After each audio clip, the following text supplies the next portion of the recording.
As government leaders continue to navigate AI policy and Catholics continue to unpack Pope Leo's landmark first encyclical on living amid the AI age, we want to delve into an ideology that has seeped into the tech world and one Pope Leo addresses head on in his encyclical, the topic of transhumanism. In Magnifica Humanitas, Pope Leo writes, transhumanism envisions the enhancement of human beings through technologies such as biomedicine, body engineering, devices, and algorithms, with the aim of increasing performance and capabilities. He continues, from the perspective of the Church's social doctrine, the key issue is not the use of technology as such, but the vision that underlies it. If the human being is treated as something to be perfected or surpassed, it becomes easier to accept that some lives are less useful, less desirable, or less worthy.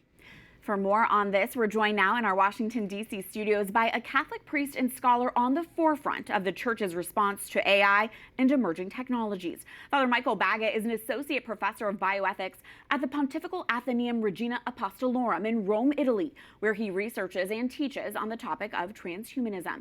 He is also an invited professor of theology at the Pontifical University of St. Thomas Aquinas, or the Angelicum. Father, I am so glad you could join us this week for this very important topic. I think first off, can you give a succinct definition of what is transhumanism and what does its technology encompass? Like, for example, wearing a smartwatch that monitors your heart rate, is that considered transhumanist technology? Typically, no. Yeah. We usually understand transhumanism as the intellectual and cultural movement focused on radical human enhancement at different levels: cognitive level, mood level, even at the physical or moral level. And it also includes the push to overcome aging, sickness, suffering, even death. And it uses these emerging forms of technology to accomplish these bold goals. Basically to overcome what it means to be human and have a human body. So does the Church outright denounce this type of technology? And can you unpack for us exactly what Pope Leo wrote about in his encyclical on this topic? The Church is very concerned about any movement that looks down upon or disregards our embodiment and our human vulnerabilities. Also, what it means to be a finite, limited creature who is called to eternal life. Interestingly enough, the Catholic tradition has spoken of transhumanism long before some of the secular currents of transhumanism. We can go to the first canto or first chapter of Dante's Paradiso, Paradise, where he uses the term transhumunar, this idea of going beyond human limits. But for Dante and for the Catholic tradition, this form of transhumanism is rooted in divine grace, which is something that the Pope highlights in his encyclical. So this has been on the Church's radar for quite some time. Yes. This topic. Father Sam Altman, who is the CEO of OpenAI, he has continually faced criticism from national lawmakers and now in a first-of-its-kind lawsuit from the state of Florida that OpenAI's ChatGPT poses a safety risk to users, especially young people. And I want to note something about Altman. He proposed a few years ago, pretty famously, that human beings would be the first species to design their own descendants. He called it the merge. And he wrote at the time, unless we destroy ourselves first, superhuman AI is going to happen. Genetic enhancement is going to happen, and brain-machine interfaces are going to happen. It is a failure of human imagination and human arrogance to assume that we will never build things smarter than ourselves. And Father, it was about 1 year ago now on his New York Times podcast, Interesting Times, that opinion columnist Ross Douthat interviewed billionaire Peter Thiel, one of Silicon Valley's most influential venture capitalists and AI backers, on this very topic of transhumanism. And there was one exchange that was particularly illuminating. So let's take a listen to that. You would prefer the human race to endure, right? You're hesitating. Yeah, well, yes? I don't know. I would This is a long hesitation. This is a long hesitation. There's so many questions implicit in this. Should the human race survive? Yes. Okay. But I also would I also would like us to radically solve these problems. That was a long telling pause there in that exchange. Father, what is your reaction to that? And what can you tell us about this ideology that's driving many of our tech giants?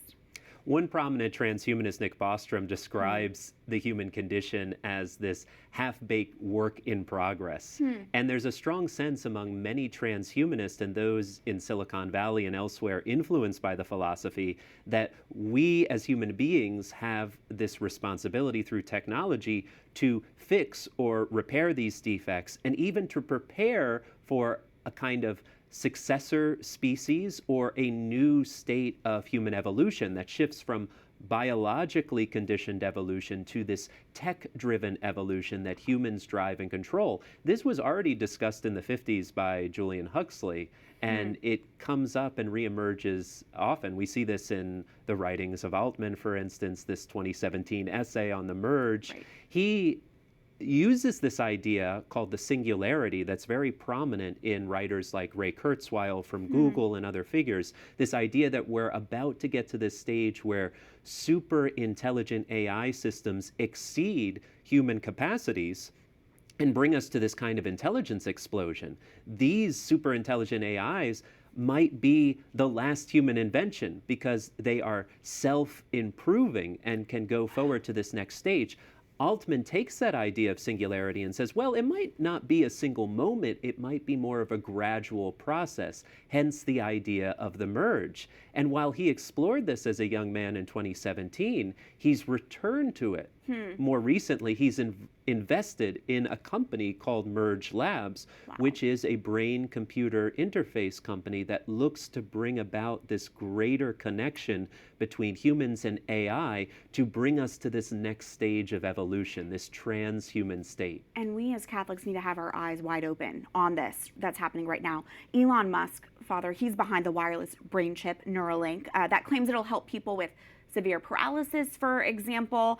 And that might sound like it's a positive. And he posted on social media, his social media site X, a few weeks ago, Neuralink is a much bigger breakthrough than most people realize, enabling people to control a computer with their mind, and the completely blind to see are Jesus-level miracles. Father, I'm interested in your response to these claims, and what guidance can you give us as Catholics as we discern this emerging technology, and what's technology that will help us and help our health, and what's blurring the lines here? Well, creating technologies can be a way of participating in the work of the Creator if it is done wisely and put at the service of human beings, not as an instrument to replace them. In the case of Neuralink, we see already instances of people like Nolan Arbaugh, the first human to receive the chip after FDA approval. He is now, in his state of paralysis, able to mentally control a cursor. And that has facilitated his ability to study, to communicate with loved ones, even to enjoy simple pleasures like video games. Now, this can be very enriching, and we see other applications of brain-computer interface that, for instance, allows us to decode signals from the motor cortex associated with the lips, the larynx, the tongue. And this has allowed certain individuals who have suffered strokes to now communicate in real time with their loved ones because the information associated with the motor neurons is decoded in real time, and then we draw on recordings of their speech from before the stroke and use AI technology to transmit what they are willing to say to their loved ones. This is a beautiful way of serving people. The concern is that in addition to this kind of therapeutic work, Musk and Neuralink look to unlock human potential. That's the second half of the mission statement, which goes very much in line with what I spoke of earlier regarding transhumanism. Yes. Father, finally, you're a professor. You're frequently dealing with the young Gen Z generation of Catholics. Pope Leo, he's been very active on social media lately, posting about his messages on AI. Do you see that resonating with young people today? Is that breaking through to young people who are living in this age? Well, in a time of great security in which young people are working so hard to study materials that then seem to be irrelevant and are struggling to find jobs and feel like they're being automated away, they really crave stability like all of us. They crave perennial principles and guidance in their life, in the meaning of their work, of their relationships. And that's exactly what the church provides. And I think that this encyclical really resonates with a lot of them because it recalls that their work is not just about a product that is efficient for a market.